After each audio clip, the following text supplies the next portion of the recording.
ಹೇ guys, ಎಲ್ಲರಿಗೂ ನಮಸ್ಕಾರ. Welcome back to Sagar stories. Boss ಮೊದಲನೇದಾಗಿ ಎಲ್ಲರಿಗೂ ಶುಭೋದಯ. ಇವತ್ತು ಮ್ಯಾಚ್ ಡೇ. ನಮ್ಮ ಆರ್ ಸಿ ಬಿದು ಗೇಮ್ ಆನ್. ಇವತ್ತು ಅವೇ ಗೇಮ್ ಆಡ್ತಾ ಇದೆ ನಮ್ಮ ಆರ್ ಸಿ ಬಿ. ರೀಸೆಂಟಾಗಿ ಆಡಿದ್ದು ನಮ್ಮ ಆರ್ ಸಿ ಬಿ ಗೊತ್ತಿದೆ ಅಂತ ಅನ್ಕೊಂಡಿದ್ದೀನಿ. ಜಿ ಟಿ ಅಗೇನ್ಸ್ಟು ಮತ್ತೆ ಬ್ಯಾಕ್ ಟು ಬ್ಯಾಕ್ ಮ್ಯಾಚ್ ಬಂದ್ಬಿಟ್ಟು ಕೂತ್ಕೊಂಡಿದೆ. ಡೆಲ್ಲಿ ಅಗೇನ್ಸ್ಟ್ ಕೂಡ ರೀಸೆಂಟಾಗಿ ಆಡಿದ್ದು ಬಂದ್ಬಿಟ್ಟು ಕೂತ್ಕೊಂಡಿತ್ತು. ಸೇಡ್ನ ತೀರಿಸ್ಕೊಂಡ್ಬಂದ್ವಿ.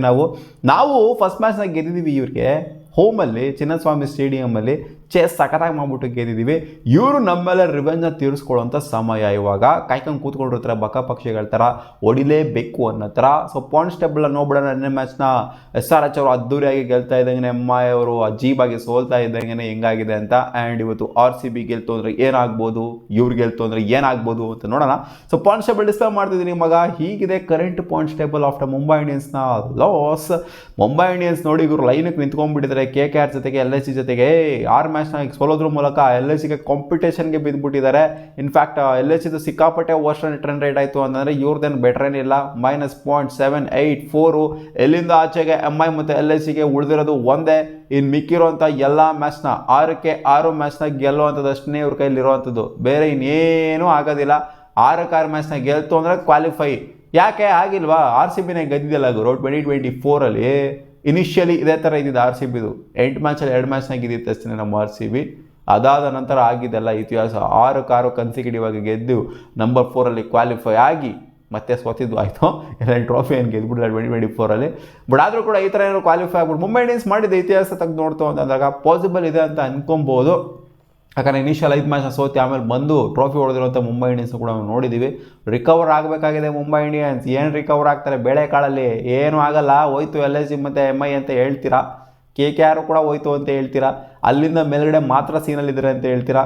ನೋಡಬೇಕು. ಡೆಲ್ಲಿ ಕ್ಯಾಪಿಟಲ್ಸು ಕೂಡ ನೋಡಿ ಈ 2 ಮ್ಯಾಚ್ನ ಚಿಂದಂಥ ಮ್ಯಾಚ್ನ ಗೆಲ್ಲೋವಂಥ ಮ್ಯಾಚ್ನ ಸೋತ್ಬಿಟ್ಟಿದ್ದಾರೆ. ಒಂದು ಕ್ಯಾಚ್ ಬಿಟ್ಬಿಟ್ಟು ಸೋತರು, ಇನ್ನೊಂದು ರನ್ ನೋಡ್ದಂಗೆ ಸೋತರು. ಸೊ 2 ಮ್ಯಾಚ್ ಅವರು ಗೆದ್ದಿತ್ತು ಅಂತಂದರೆ 5 ಗೆಲುವು ಮೂಲಕ ಕಂಪ್ಲೀಟ್ ಡಿಫ್ರೆಂಟಾಗಿ ಕಾಣಿಸಿರೋ ಪಾಯಿಂಟ್ಸ್ ಟೇಬಲ್ ಡೆಲ್ಲಿ ಕ್ಯಾಪಿಟಲ್ಸ್ ಅವರು. ನೋಡಿ ಇವರು 6 ಪಾಯಿಂಟ್ ಇಟ್ಕೊಳಕ್ಕೂ 10 ಪಾಯಿಂಟ್ ಇಟ್ಕೊಳಕ್ಕೂ ಈ ಟೈಮಲ್ಲಿ ಸಿಕ್ಕಾಪಟ್ಟೆ ಡಿಫ್ರೆನ್ಸ್ ಇರೋದು. ಡೆಲ್ಲಿ ಕ್ಯಾಪಿಟಲ್ಸ್ ಕೂಡ ಯಾಕೋ ಸ್ಲೈಡ್ ಆಗ್ತಾ ಇದ್ದಾರೆ. ಸಿ ಎಸ್ ಕೆನೂ ಕೂಡ ಲಾಸ್ಟ್ ಮ್ಯಾಚ್ನ ಸೋತಿರೋದು, ಅವರು ಕೂಡ ಯಾಕೋ ಸ್ಲೈಡ್ ಆಗಿದ್ದಾರೆ ಅಂತಲೇ ಅನ್ನಿಸ್ತಾ ಇದೆ. ಡೆಲ್ಲಿ ಕ್ಯಾಪಿಟಲ್ಸ್ ಜೊತೆಗೆ ಕಾಂಪಿಟೇಷನ್ ಬಿದ್ದರೆ ಇಲ್ಲಿ ಒಂದು ಕಡೆ ಆ ಕಡೆನೂ ಇಲ್ಲ ಈ ಕಡೆನೂ ಇಲ್ಲ ಅಂತ ಕಾಣಿಸಿರೋದು ಜಿ ಟಿ ಅವರು. ಇವತ್ತು ಆಡ್ತಿರೋರು 50-50 ಮ್ಯಾಚ್ನ ಗೆದ್ದಿದ್ದಾರೆ. 4 ಮ್ಯಾಚ್ನ ಗೆದ್ದು 4 ಮ್ಯಾಚ್ನ ಸೋತಿದ್ದಾರೆ. ನಮ್ಮ ಆರ್ ಸಿ ಬಿ ಅಗೇನ್ಸ್ಟ್ನೂ ಕೂಡ ಸೋತಿದ್ದಾರೆ. ಬ್ಯಾಕ್ ಟು ಬ್ಯಾಕ್ ಸೋತ್ಬಿಟ್ಟು ಮತ್ತೆ ಇವಾಗ ಗೆಲುವಿನ ಟ್ರ್ಯಾಕಿಗೆ ರಿಟರ್ನ್ ಆಗಿರುವಂಥ ಜಿ ಟಿ ಅವರು ಲಾಸ್ಟ್ 5 ಮ್ಯಾಚಲ್ಲಿ 3 ಮ್ಯಾಚ್ನ ಗೆದ್ದಿದ್ದಾರೆ. ನಮ್ಮ ಆರ್ ಸಿ ಬಿ ಲಾಸ್ಟ್ 5 ಮ್ಯಾಚಲ್ಲಿ 4 ಮ್ಯಾಚ್ನ ಗೆದ್ದಿದ್ದಾರೆ. ಸೊ ಇವತ್ತು ಏನಾದರೂ R C B in case ಗೆಲ್ತು ಅಂತಂದರೆ ಟಾಪ್ ಆಫ್ ದ ಟೇಬಲ್ಗೆ ಹೋಗ್ತೀವಿ ಗುರು. ಮೊದಲನೇ ಸ್ಥಾನಕ್ಕೆ ಹೋಗ್ತೀವಿ. 14 ಪಾಯಿಂಟ್ನ ಮೇಂಟೈನ್ ಮಾಡೋದ್ರ ಮೂಲಕ. ನೆಟ್ ರನ್ ರೇಟ್ ಅಂತೂ ಯಾರು ಕೂಡ ಆ ಥರ ಬರೋದಕ್ಕಾಗೋದಿಲ್ಲ, ಆ ಥರ ಇಟ್ಕೊಂಡಿದ್ದೀವಿ ನಾವು. ಸೊ ನೆಟ್ ರನ್ ರೇಟ್ ಬೆಟ್ರಾಗಿ ಇಟ್ಕೊಬೇಕು. ಗೊತ್ತಿಲ್ಲ, worst case scenario first top 2 ಅಲ್ಲಿ ನಾವು ಕ್ವಾಲಿಫೈ ಆಗಬೇಕು ಅಂತಂದರೆ ಇದ್ರ ಜೊತೆಗೆ ನೆಟ್ ರನ್ ರೇಟು ಕೂಡ ಸಖತ್ತಾಗಿ ಇಟ್ಕೊಂಡಿರ್ಬೇಕು. ಯಾಕಂದರೆ ನಂಬರ್ 3 ಏನಾಗುತ್ತೋ ಅಂತ ಗೊತ್ತಿಲ್ಲ. ಯಾವ ಟೈಮಲ್ಲಿ ನಾವು ಮ್ಯಾಚ್ಗಳನ್ನ ಸೋಲ್ತೀವೋ ಕಂಟಿನ್ಯೂಸ್ ಆಗಿ ಅಥವಾ ಏನಾಗುತ್ತೋ. ಅವರು ಬ್ಯಾಕ್ ಟು ಬ್ಯಾಕ್ ಗೆದ್ದರು ಅಂತಂದರೆ ಎಸ್ ಆರ್ ಎಚ್ ಅವರು ಇನ್ ಕೇಸು ನೆಕ್ಸ್ಟ್ ಮ್ಯಾಚ್ನ ಅವಾಗ ನಮ್ಮ ಮೇಲೆ ಕಾಂಪಿಟೇಷನ್ ಬರ್ಬೋದು. ನಾವು 1 ಮ್ಯಾಚ್ನ ಸೋತೋಗ್ಬಿಟ್ವಿ ಅಂದ್ರೆ ಬ್ಯಾಕ್ ಫುಟಲ್ಲಿ ಉಳ್ಕೊಂಡ್ಬಿಡ್ತೀವಿ. ಅದರಿಂದ ನೆಟ್ ರನ್ ರೇಟ್ ಅನ್ನೋದು ಸಿಕ್ಕಾಪಟ್ಟೆ ಮ್ಯಾಟ್ರ್ ಆಗುತ್ತೆ. ಪಂಜಾಬ್ ಕಿಂಗ್ಸ್ ಅಗೇನ್ಸ್ಟ್ ಏನು ಮ್ಯಾಟ್ರ್ ಆಗೋದಿಲ್ಲ, ಯಾಕಂದರೆ ಆಡ್ ಆ್ಯಂಡ್ ಇವೆಂಟ್ಸ್ ಆಗಿರೋದ್ರಿಂದ. ನಮಗೆ ಮ್ಯಾಟ್ರ್ ಆಗೋದು S R H against. In case ಏನಾದರೂ ಅವ್ರು ಗೆಲ್ತಾ ಬಂತು ಅಂದರೆ ನಾವು ಸೋಲ್ತಾ ಹೋಯ್ತು ಅಂತ ಅಂದಾಗ ಅವಾಗ ಖಂಡಿತ ಮ್ಯಾಟ್ರಿಗೆ ಬಂದೇ ಬರುತ್ತೆ. ಸೊ ಕಂಫರ್ಟಬಲಾಗಿ ಕಾಣಿಸ್ತಾ ಇರೋಂಥವ್ರು RR, SRH, R C B and Punjab Kings. G T ಅವರು ಆ ಕಡೆನೂ ಇಲ್ಲ ಈ ಕಡೆನೂ ಇಲ್ಲ ಅನ್ನೋದು ಇದ್ದಾರೆ. 4 ಗೆದ್ದು 50-50 ಇದ್ದಾರೆ ಅವರು.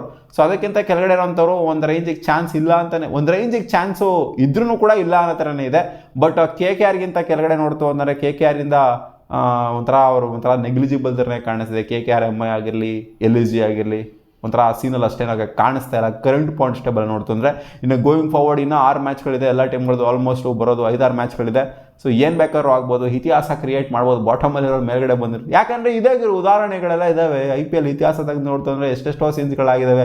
ಇವ್ರು ಕ್ವಾಲಿಫೈಯೇ ಆಗೋದಿಲ್ಲ ಅಂತ ಇದ್ದವರು 1% ಚಾನ್ಸ್ ಇದ್ದಂಥ ಟೀಮ್ಗಳೆಲ್ಲ ಕ್ವಾಲಿಫೈ ಆಗಿರುವಂಥ ಉದಾಹರಣೆಗಳಿದ್ದಾವೆ.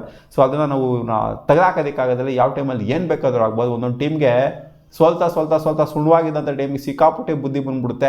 ಒಂಥರ ಪಂಟ್ರ್ ಟೀಮ್ಗಳಾಗೋಗ್ಬಿಡ್ತವೆ. ಆ ಥರ ಆಗ್ತಾವ ಅಂತ ಕಾದು ನೋಡಬೇಕು. ಇವತ್ತಿನ ಮ್ಯಾಚ್ನ ಇನ್ ಕೇಸ್ ಏನಾದ್ರು ಜಿ ಟಿ ಏನಾದ್ರು ಗೆಲ್ತು ಅಂದರೆ 5 ಮ್ಯಾಚ್ನ ಗೆಲ್ಲುವುದರ ಮೂಲಕ 10 ಪಾಯಿಂಟ್ನ ಮಾಡಿಕೊಂಡು ಎಲ್ಲಿರ್ತಾರೋ ಅಲ್ಲೇ ಇರ್ತಾರೆ.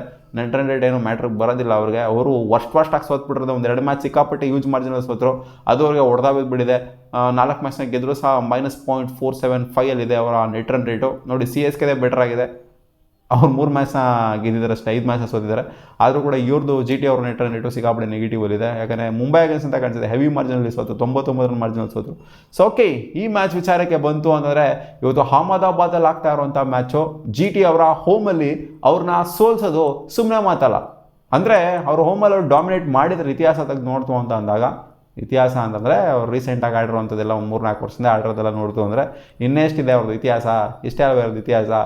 ಸೊ ಈ ಇತಿಹಾಸ ತೆಗೆದು ನೋಡ್ತು ಅಂದಾಗ ಬೆಟ್ರಾಗ ಪರ್ಫಾರ್ಮ್ ಮಾಡಿದ್ರೆ ಜಿ ಟಿ ಅವರ ಹೋಮ್ ವೆನ್ಯೂಲಿ. Average first inning score 175 and above ಇರೋದ್ರಿಂದ ಇದು ಒಳ್ಳೆ ಬ್ಯಾಟಿಂಗ್ ವಿಕೆಟು. ಬೌಂಡ್ರೀಸ್ಗಳು ದೊಡ್ಡದಾಗಿರ್ಬೋದು, ಬಟ್ ಆದರೂ ಕೂಡ ಒಳ್ಳೆ ಬೌನ್ಸ್ ಎಕ್ಸ್ಟ್ರಾಕ್ಟ್ ಆಗುತ್ತೆ. ರೆಡ್ ಸಾಯಿಲ್ ವಿಕೆಟನ್ನು ಕೊಟ್ಟರು ಅಂತಂದರೆ, ಬ್ಲ್ಯಾಕ್ ಸಾಯಿಲ್ ಕೊಟ್ಟರು ಅಂದರೆ ಲೋ ಸ್ಕೋರಿಂಗು ಗೇಮು ಕೂಡ ನೋಡಿದ್ದೀವಿ, ಹೈ ಸ್ಕೋರಿಂಗ್ ಗೇಮು ಕೂಡ ನೋಡಿದ್ದೀವಿ.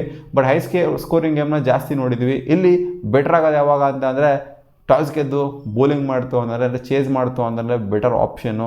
ಇಲ್ಲಿ ಆಬ್ವಿಯಸ್ಲಿ ಟಾಸ್ ಗೆದ್ದರು ಬೌಲಿಂಗ್ ಮಾಡೋದಕ್ಕೆ ನೋಡಿರ್ತಾರೆ, ಬ್ಯಾಟಿಂಗ್ ಮಾಡೋದಕ್ಕೆ ಅಲ್ಲ.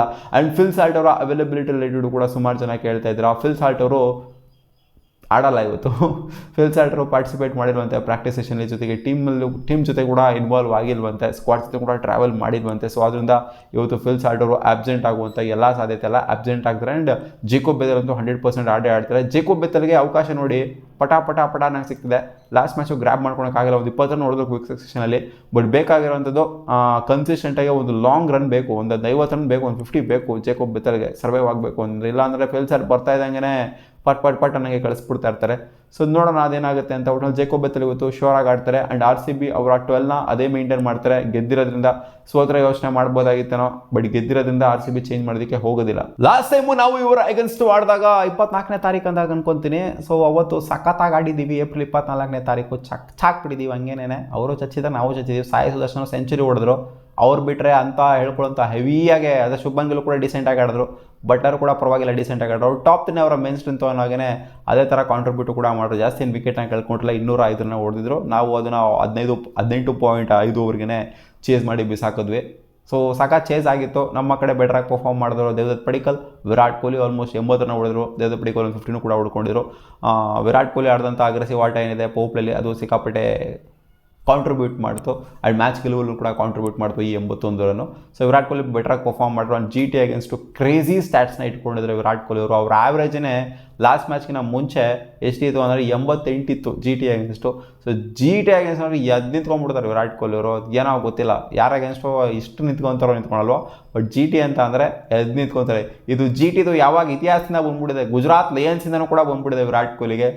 ಗುಜರಾತ್ ಟೀಮ್ ಅಂತ ಅಂದಾಗಲೇ ನಾಯಿಡಿ ಪಿಡಿ. ಪಾಕಿಸ್ತಾನ ಅಂದರೆ ಹೆಂಗೆ ಹೊಡಿತಾರೋ ಈ ಗುಜರಾತ್ ಟೀಮ್ ಅಂತ ಅಂದಾಗ ಆವಾಗಿನ ಕಾಲದಿಂದನೂ ಕೂಡ 2016ಇಂದನೂ ಕೂಡ ಆ ಗುಜರಾತ್ ಟೀಮ್ಗೆ ನಾಯಿ ಹೊಡೆದಂಗೆ ಹೊಡಿಬೇಕು ಅಂತಲೇ ಇದೆ. ಹೈ ಟು ಹೆಡ್ ಅಂತ ಬಂದಾಗ 7 ಮ್ಯಾಚ್ ಆಗಿದೆ. 7ರಲ್ಲಿ 4 ಗೆದ್ದಿರೋದು RCB, 3 ಗೆದ್ದಿರೋದು ಅವರು. ಲಾಸ್ಟ್ ಮ್ಯಾಚ್ಗಿನ ಮುಂಚೆ 6ರಲ್ಲಿ 3 ಇತ್ತು ಹೆಡ್ ಟು ಹೆಡ್. ಇವಾಗ 4-3 ಆಗಿದೆ.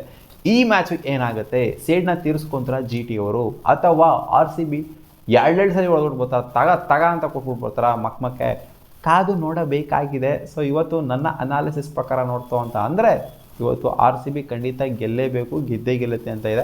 ಯಾಕೆ ಅಂತಂದರೆ ಕಾನ್ಫಿಡೆನ್ಸ್ ಜಾಸ್ತಿ ಇದೆ ನನಗೆ RCB ಮೇಲೆ. ಯಾಕೆಂದರೆ ನೋಡುಗರು ಇವ್ರದ್ದು ಟಾಪ್ 3 ಮೇನ್ ಸ್ಟ್ರೆಂತು. ಬಟ್ ಇವ್ರನ್ನ 3 ಜನದಲ್ಲೇ ಆಟ ಆಡ್ತಾರೆ ಇವರು. ನೀವು ನೋಡಿದರೆ ಗಮನಿಸಿದ್ರೆ ಅಂತಂದರೆ 3 ಜನದಲ್ಲೇ ಆಟ ಆಡ್ತಾರೆ ಇವರು. ನಮಗೆ 3 ಜನ ಸಾಕು ಅಂತ. ಲಾಸ್ಟ್ ಮ್ಯಾಚ್ ಗೆದ್ದಿರೋದು ಹೆಂಗೆ 3 ಜನದಿಂದನೇ ಗೆದ್ದರು ಇವರು. ಸೊ ಆ ಥರ ಆಟ ಆಡೋಂಥ ಅಬಿಲಿಟಿ ಇವ್ರಿಗಿದೆ. ಸೊ ಅದು ಇವರ ಸ್ಕಿಲ್ಲು, ಅದು ಇವರ ಸ್ಟ್ರೆಂತು, 3 ಜನದಲ್ಲೇ ಆಟ ಆಡೋದು. ಇದು ಬರೀ ಈ ಸೀಸನ್ ಮಾತ್ರ ಬಂದಿರೋದು. ಲಾಸ್ಟ್ ಸೀಸನ್ ಕೂಡ ಈ 3 ಜನದಲ್ಲೇ ಆಟ ಆಡಿದ್ರು. 3 ಬಿಟ್ಟರೆ 4 ಜನ. ಸೊ ಇವರ ಮಿಡ್ಲ್ ಆರ್ಡರು ಅಷ್ಟರ ಮಟ್ಟಿಗೆ ಬರೋದಿಲ್ಲ, ಪ್ಲೇಗೆ ಬರೋದಿಲ್ಲ. ಬಂದರೂ ಕೂಡ ಸ್ವಲ್ಪ ಅಂದರೆ ಜಾಸ್ತಿ ಡೆತ್ ಓವರ್ಸ್ಗಳಲ್ಲಿ ಬರುತ್ತೆ. ಅದು ಬಿಡ್ತು ಅಂತಂದರೆ ಏನೋ ಅಲ್ಲಿ ಇನಿಷಿಯಲಿನ ಬಂದ್ಬಿಡೋದಿಲ್ಲ. ನಮ್ಮ RCB ಕೊಲ್ಯಾಪ್ಸ್ ಆಗಿದ್ದಾವೆ, ಒಂದೊಂದು ಟೈಮ್ ಆಗಿದ್ದಾರೆ. ಬಟ್ ಇವರು ಅಷ್ಟರ ಮಟ್ಟಿಗೆ ಕೊಲ್ಯಾಪ್ಸ್ ಆಗಿಲ್ಲ. ನೋಡೋಣ ಅದೇನಾಗುತ್ತೆ ಕತೆ ಅಂತ. ನಮ್ಮ RCB ಬೌಲರ್ಸ್ಗಳು ಹೆಸಲ್ವುಡ್ ಭುವಿ ಮಾಡ್ತಿರುವಂಥ ಫ್ಲೋ ನೋಡ್ತು ಅಂತಂದರೆ, ಕೃಣಾಲ್ ಪಾಂಡೆ ಇರೋವಂಥ ಫಾರ್ಮ್ ನೋಡ್ತು ಅಂತ ಅಂದಾಗ, ಇರೋಬ್ಬರು ಅವರೆಲ್ಲ ಫಾರ್ಮಲ್ಲಿದ್ದಾರೆ ನಮ್ಮ RCBಲಿ. ಬ್ಯಾಟಿಂಗ್ ವೈಸ್ ನೋಡ್ತು ಅಂದ್ರೂ ಅಷ್ಟೇ, ಬೌಲಿಂಗ್ ವೈಸ್ ನೋಡ್ತು ಅಂದ್ರೂ ಕೂಡ ಅಷ್ಟೇ.